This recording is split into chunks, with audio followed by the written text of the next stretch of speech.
एक छोटे से गांव में एक गरीब लेकिन खूबसूरत लड़की रहती थी जिसका नाम सोही था।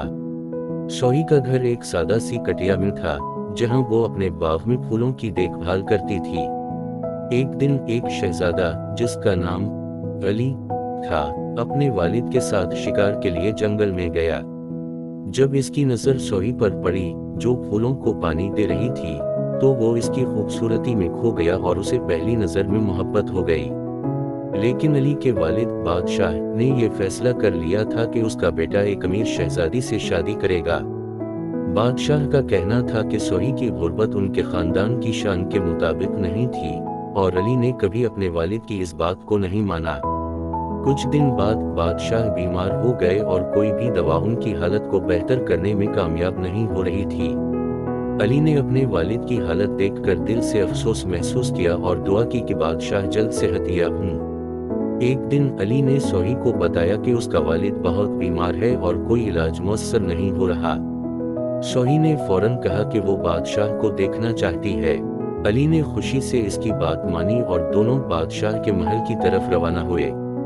महल पहुंचकर सोही ने बादशाह को देखा और इसकी हालत को गौर से जांचा।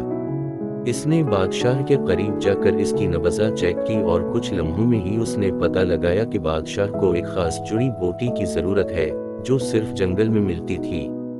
सोही ने अली से कहा, अगर आप मुझे जंगल ले जाएं तो मैं इस जुड़ी बूटी को तलाश कर सकती हूँ। अली ने उसकी बात को फौरन मान लिया और दोनों जंगल की तरफ रवाना हुए। दोनों ने मिलकर कई घंटे तलाश की और आखिरकार सोही को वो खास जुड़ी बूटी मिल गई। वो इस बूटी को लेकर वापस महल पहुंची और उसे बादशाह की दवा में शामिल कर दिया। चंद दिन बाद बादशाह की हालत बेहतर होना शुरू हो गई। सोही की मेहनत और इल्म ने बादशाह को सेहतयाब कर दिया और अली को अपनी मोहब्बत का एहसास हुआ कि सोही की सच्चाई और इल्म ने उनके वालिद को बचाया। बादशाह ने जब सोही की कुर्बानी और मोहब्बत को देखा तो वो इसकी अक्ल व दानिश से मुतासिर हुआ। इसने अली से कहा, मेरा बेटा, तुम्हारी मोहब्बत सच्ची है। अगर सोही ने तुम्हारे वालिद की जान बचाई है तो वो हमारी खानदान की एक अहम रुकन बनने के लायक है। इस तरह बादशाह ने सोही और अली की मोहब्बत को तस्लीम किया और दोनों की शादी की इजाजत दे दी। सोही और अली की कहानी मोहब्बत, कुर्बानी और ईमान की मिसाल बन गई और वो हमेशा एक दूसरे के साथ रहे। उनकी मोहब्बत ने न सिर्फ इनके दिलों को जीत लिया, बल्कि पूरे मुल्क में खुशहाली और अमन का पैगाम भी फैलाया।